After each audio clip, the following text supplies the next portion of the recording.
dari kelas 6A. Di sini saya akan memberikan informasi tentang kriteria panen dan mutu panen biji kopi. Setiap tingkat kematangan menghasilkan karakteristik kopi yang berlainan. Berikut ini karakteristik buah kopi dilihat dari tingkat kematangannya.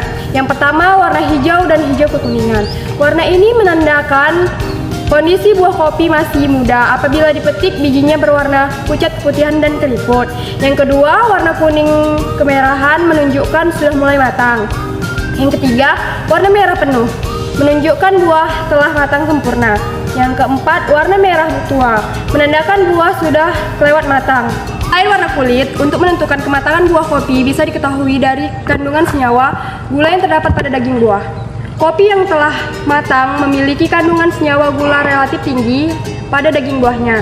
Pada buah yang telah matang, daging buah lunak dan berlendir serta terasa manis. Kopi tidak dipanen secara serentak. Proses pemetikannya dilakukan secara bertahap. Berikut ini beberapa cara pemetikan buah kopi.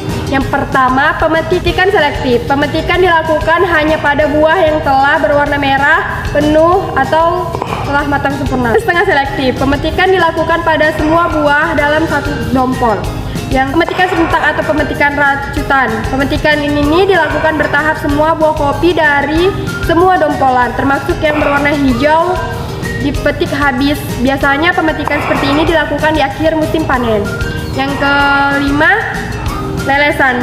Pemanenan dengan cara memungut buah kopi yang gugur berjatuhan di tanah karena sudah kelewat matang. Untuk menjaga produktivitas tanaman kopi, pemetikan harus dilakukan dengan cara yang benar.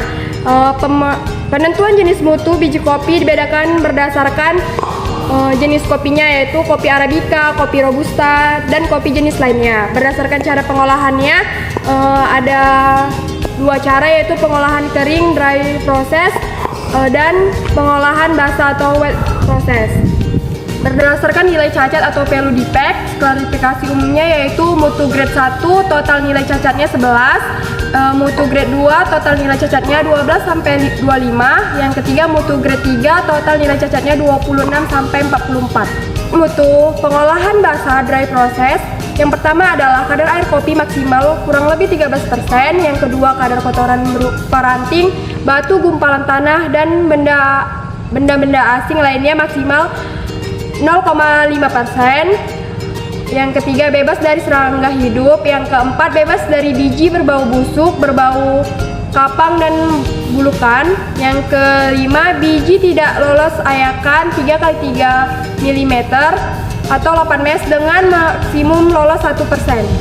Yang kelima, untuk bisa disebut biji berukuran besar harus memenuhi persyaratan tidak lolos ayakan ukuran 5,6 x 5,6 mm. Selanjutnya, untuk bisa disebut biji berukuran besar harus memenuhi persyaratan tidak lolos ayakan ukuran 5,6 x 5,6 mm dengan maksimum lolos 1% dari bobot.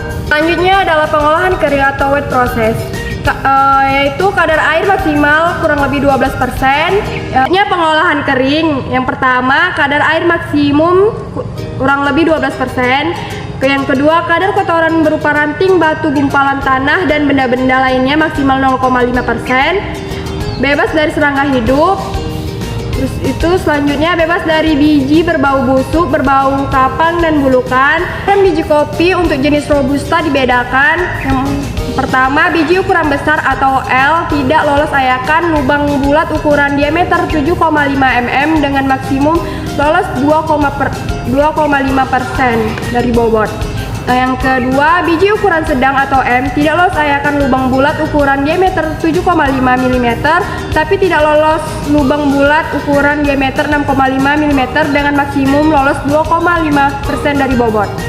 Yang terakhir, biji ukuran kecil atau S lolos ayakan lubang bulat ukuran diameter 7,5 mm tetapi tidak lolos lubang bulat ukuran diameter 5,5 mm dengan maksimum lolos 2,5% dari bobot.